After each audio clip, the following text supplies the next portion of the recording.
Praise the Lord. தேவனுக்கு மகிமை உண்டாவதாக. ஆண்டவரும் இரட்சகருமாயிருக்கிற இயேசு கிறிஸ்துவின் நாமத்தினாலே உங்கள் யாவரையும் நான் வாழ்த்துகிறேன். இந்த நாளுக்கான தேவனுடைய வார்த்தை சங்கீதம் 105 அதிகாரம் 19 வசனம். கர்த்தர் சொன்ன வார்த்தை நிறைவேறும் அளவும் அவருடைய வசனம் அவனை புடமட்டது.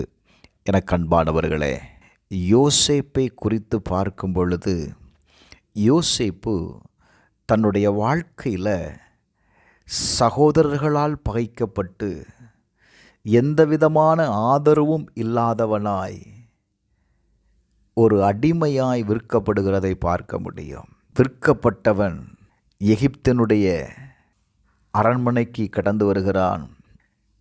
அவன் நினைச்சான், நமக்கு ஒரு விடிவு காலம் பிறந்துட்டு அப்படின்னு.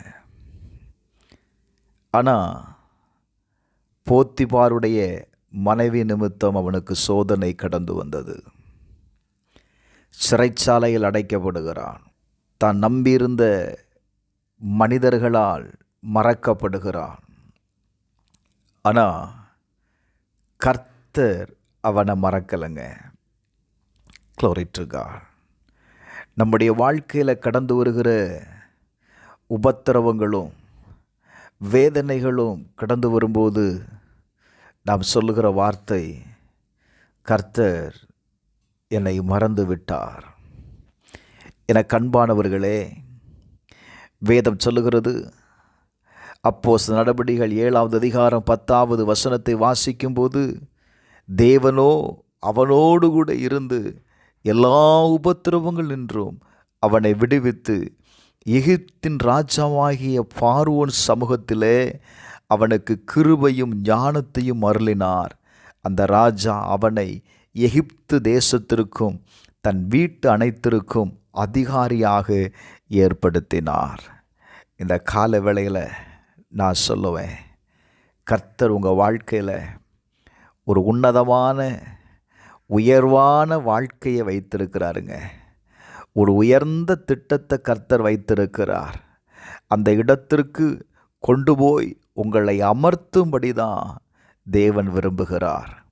சில நேரத்தில் நம்ம வாழ்க்கையில் கடந்து வருகிற நெருக்கங்களும் சோதனைகளும் போராட்டங்களும் தேவன் ஏன் அனுமதிக்கிறார் தெரியுமா? உங்களை ஆண்டவர் உருவாக்குகிறார். அந்த உயர்ந்த இடத்துல உங்களை கொண்டு போய் வைப்பதற்காக தேவன் உங்களை உருவாக்குகிறார். கர்த்தர் யோசேப்போடு கூட இருந்தார். Glory to God. அவனுடைய சகோதரர்களால் மறக்கப்பட்டான்.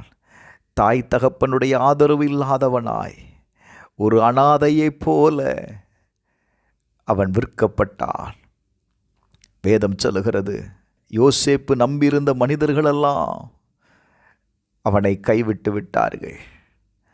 ஆனால் அவன் இருந்த இடம், அவன் போன இடத்திலெல்லாம் கர்த்தருடைய கண்களில் அவனுக்கு தயவு கிடைத்தது. எனக்கு அன்பானவர்களே, இந்த காலவேளையில் நான் சொல்லுவேன், நீங்கள் நெருக்கப்படலாம், ஒருவேளை எல்லாராலும் பகைக்கப்படலாம், ஆனால் கர்த்தர் உங்களோடு கூட இருக்கிறார். நீங்கள் போகிற இடத்துல தேவனுடைய தயவை நீங்கள் காண்பீர்கள்.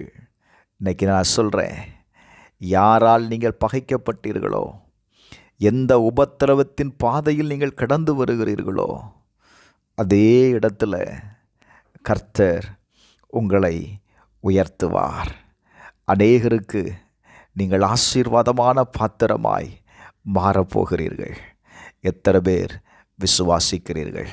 யோசேப்பு தன்னுடைய வாழ்க்கையில் கடந்து வந்த எல்லா சோதனையிலும் எல்லா உபத்திரவத்திலும் அவன் தேவன் தனக்கு கொடுத்த தரிசனத்தில் உண்மை உள்ளவனாயிருந்தான். அந்த சொப்பனம் நிறைவேறும் என்கிற காரியத்தில் அவன் உண்மை உள்ளவனாயிருந்தான். வேதம் சொல்லுகிறது, கர்த்தருடைய வார்த்தை நிறைவேறும் அளவும் அவருடைய வசனம் அவனை புடமிட்டது. நான் சொல்லுவேன், கர்த்தருடைய வார்த்தை உங்கள் வாழ்க்கையில் நிறைவேறப் போகிறது. ஓ Glory to God. கர்த்தருடைய வார்த்தை உங்களுடைய வாழ்க்கையில் நிறைவேறப் போகிறது. உங்களை புடமிடுகிற, உங்களை சோதனைக்கு உட்படுத்துகிற எல்லா காரியங்களும் ஆசீர்வாதமாய் மாறப்போகிறது. விசுவாசமாயிருங்க, தேவனை நம்புங்க, தேவனுடைய திட்டத்திற்கு உங்களை ஒப்புக்கொடுங்க. யோசேப்பு தன்னுடைய வாழ்க்கையை தேவனுடைய திட்டத்திற்கு அர்ப்பணித்திருந்தார். இந்த காலவேளையில் தேவ திட்டத்திற்கு அர்ப்பணிக்கிற உங்கள் யாவரையும் கர்த்தர் ஆசீர்வதித்து உயர்த்துவாராக. செபிப்போமா. பரலோக பிதாவே, இயேசுவின் நாமத்தினால இந்த காலவேளையில் ஆண்டவரே, தேவனுடைய திட்டத்திற்காக காத்திருக்கிற செபிக்கிற ஒவ்வொருவருக்காக நான் செபிக்கிறேன்ப்பா. அவருடைய வாழ்க்கையில் கர்த்தர் அற்புதத்தை செய்யும். யோசேப்போடு கூட இருந்தீங்க, அவன் செய்கிற காரியங்கள் எல்லாம் கர்த்தர் ஆசீர்வதித்தீங்க. இன்றைக்கு எங்களோடு கூட இருந்து நாங்கள் செய்கிற காரியங்களெல்லாம் எங்களுக்கு ஆசீர்வதித்து எங்களுக்கு தயவு பாராட்டும்படி செபிக்கிறேன்.